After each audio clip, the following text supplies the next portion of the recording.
సామెతలు 12వ అధ్యాయము. శిక్షను ప్రేమించువాడు జ్ఞానమును ప్రేమించువాడు, గద్దింపును అసహ్యించుకొనువాడు పశుప్రాయుడు.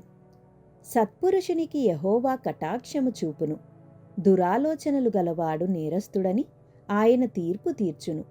భక్తిహీనత వలన ఎవరునూ స్థిరపరచబడరు, నీతిమంతుల వేరు కదలదు. యోగ్యురాలు తను పెనిమిటికి కిరీటము, సిగ్గు తెచ్చునది వాని ఎముకలకు కుళ్ళు. నీతిమంతుల తలంపులు న్యాయయుక్తములు, భక్తిహీనులు చెప్పు ఆలోచనలు మోసకరములు. భక్తిహీనుల మాటలు నరహత్య చేయ పొంచువారి వంటివి, యథార్థవంతుల నోరు వారిని విడిపించును. భక్తిహీనులు పాడై లేకపోవుదురు, నీతిమంతుల ఇల్లు నిలుచును. ఒక్కొక్క మనుష్యుడు తన వివేకము కొలది పొగడబడును, కుటిల చిత్తుడు తృణీకరింపబడును. ఆహారము లేకున్నను తనను తాను పొగుడుకొను వానికంటే దాసుడు గల అల్పుడు గొప్పవాడు. నీతిమంతుడు తన పశువుల ప్రాణమును దయతో చూచును, భక్తిహీనుల వాత్సల్యము క్రూరత్వమే. తన భూమిని సేద్యపరుచుకొను వానికి ఆహారము సమృద్ధిగా కలుగును, వ్యర్థమైన వాటిని అనుసరించువాడు బుద్ధిలేనివాడు. భక్తిహీనులు చెడ్డవారికి దొరకు దోపుడు సొమ్మును ఆపేక్షించుదురు, నీతిమంతుల వేరు చిగుర్చును.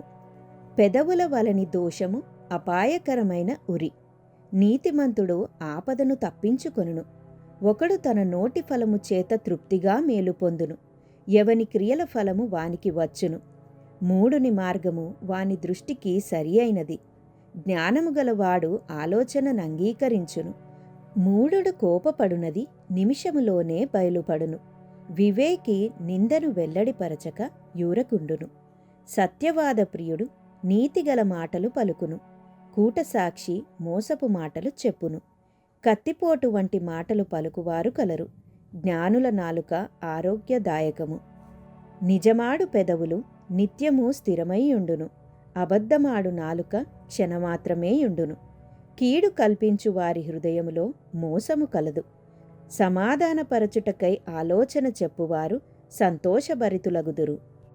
నీతిమంతునికి ఏ ఆపదయూ సంభవింపదు, భక్తిహీనులు కీడుతో నిండియుందురు.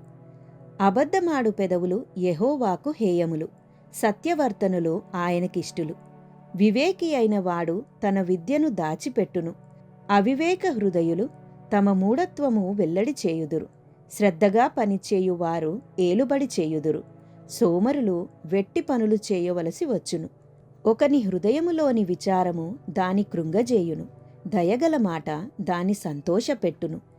నీతిమంతుడు తన పొరుగువానికి దారి చూపును, భక్తిహీనుల ప్రవర్తన వారిని దారి తప్పించును.